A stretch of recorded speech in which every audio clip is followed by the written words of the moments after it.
So, welcome to today's session where we talk about Wu-wei, W-U-W-E-I, the art of doing nothing. The fact that these two great traditions, the Greco-Roman and the Chinese, both focus on self-knowledge obtained through the mirror image and the use of mirrors in general, is of great interest. It tells us that human beings are interested in what lies within. Our bodies are entirely oriented towards the outer, towards externals. Eyes look outwards, not inwards. Our ears are for hearing external things, the sounds of danger or the sounds of sweet music, which both cultures agree restore the soul and bring us close to the essence of the universe. Our legs are for locomotion, moving from one place to another, and our hands are for manipulating the reality around us. In consequence, there is a human fascination with what lies within, self-knowledge. It is as if we desire to turn our bodies around and outside in, to look at the internal world. But there is a difference, I've noted, since in the Confucian tradition, the self is known as part of a multiplicity of relationships, part of a community. This self-knowledge is never a question of a relationship between a single individual and God, for example. The clearest example of this in Western literature is the Confessions of St Augustine. This is the first piece of literature of this type in the West and creates the prototype for the autobiography, the story of oneself. Behind Augustine lies the pagan Neoplatonist figure of Plotinus, and to some extent the writings of St Paul. Augustine begins by asking where God is and how he can be everywhere, but also inside Augustine himself. Then he proceeds to remember his own personal past, his adolescence, his desire to do the wrong thing, and his conversion to Christianity. It is a book all about his memory. In some ways, it's a eulogy to memory, and his memory of the development of one single individual, himself. He's telling the story of himself to God, whom he sees as remorseless in demanding the truth, so that there can be no evasion, no falsification, no cover story. One may ask why he's recounting to God what God already knows. God knows what is true and what is false in his recital, so why is he doing this? The answer lies in the exercise itself, the ritual of confession. And so is born the practice of the confession of the Catholic branch of Christianity. Facing the truth about oneself through a recital is the essence of the ritual. So Augustine is looking into the mirror of God himself and sees only one person. But Mencius says, all the 10,000 things are there in me. There is no greater joy for me than to find on self-examination that I am true to myself.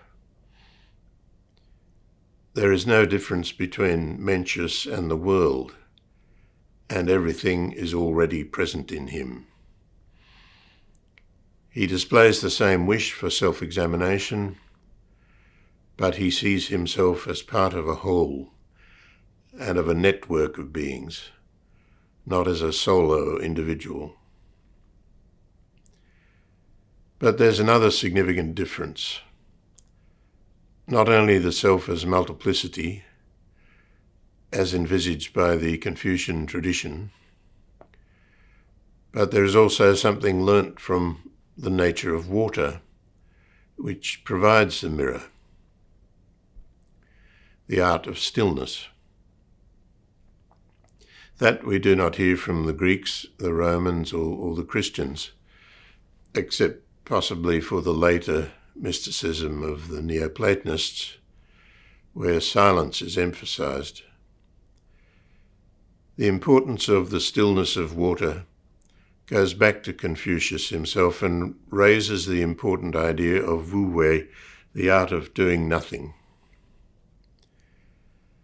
Everybody's familiar with the idea that if you sometimes do nothing at all, the problem goes away, whereas energetic and immediate responses may lead to it getting much worse.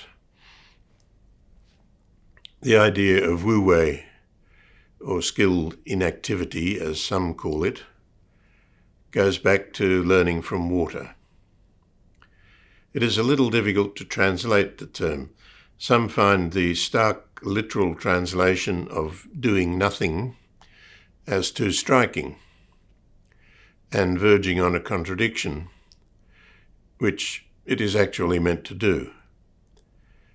But for some, doing nothing seems to evoke that most dreadful of things, namely laziness.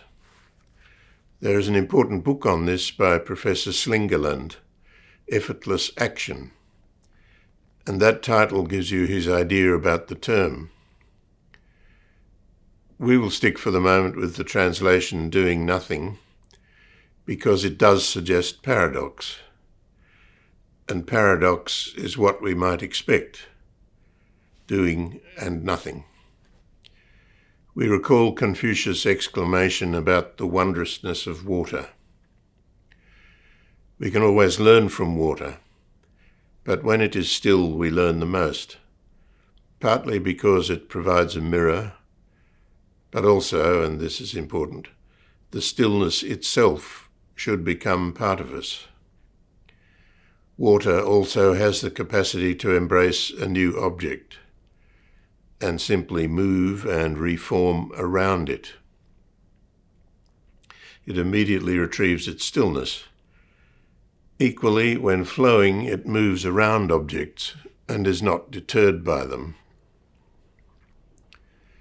In Confucius Analects, we find an emphasis on not contending.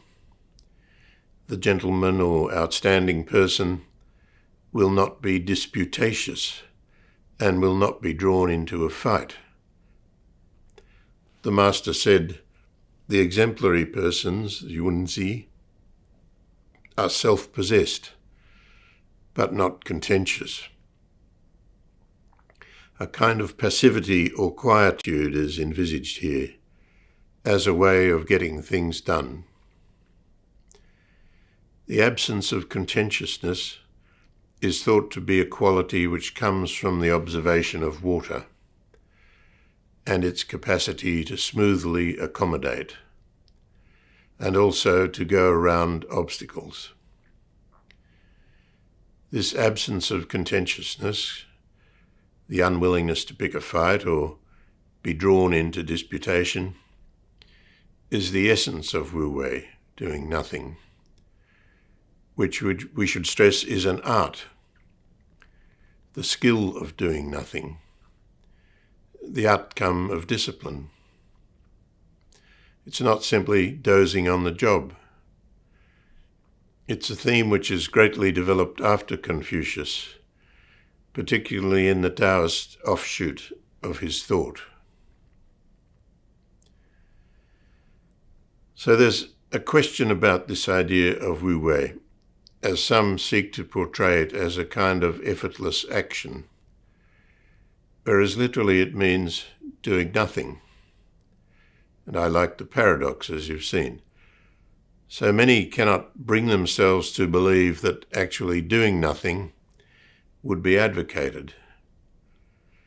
Effortless action is the kind of thing you see at your local swimming pool, where a highly trained swimmer moves down the pool seemingly without much effort, on the part of their arms and legs, not much splashing.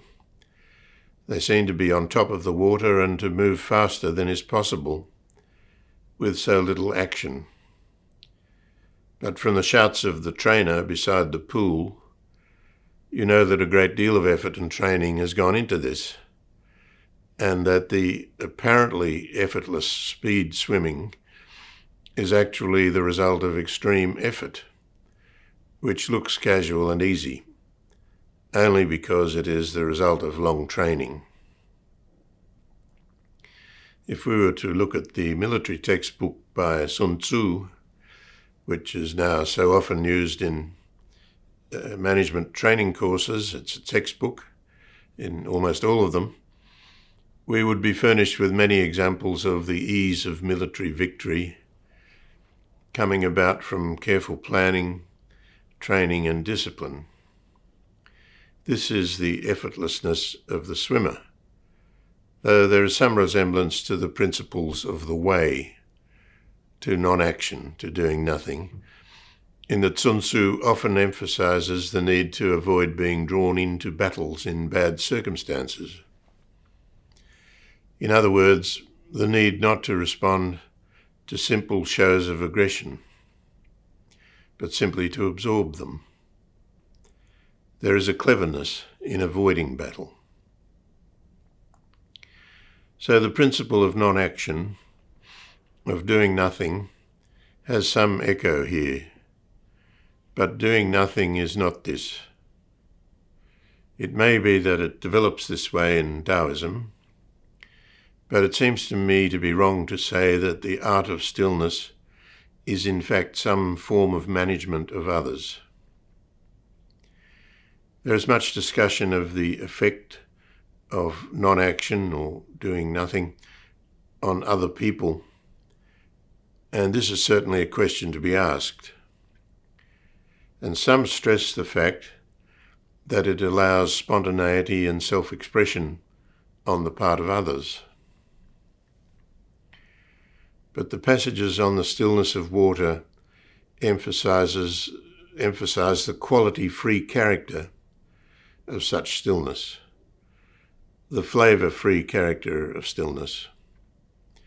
And it appears to me that the water similitude, you notice that I'm not saying metaphor, if understood faithfully, leads to another thinking about stillness and doing nothing.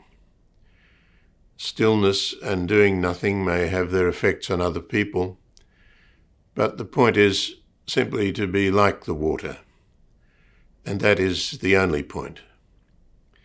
It is not a matter of carefully calculating the consequences in the style of Machiavelli. Thank you for being with me today, and next time we will look again at doing nothing.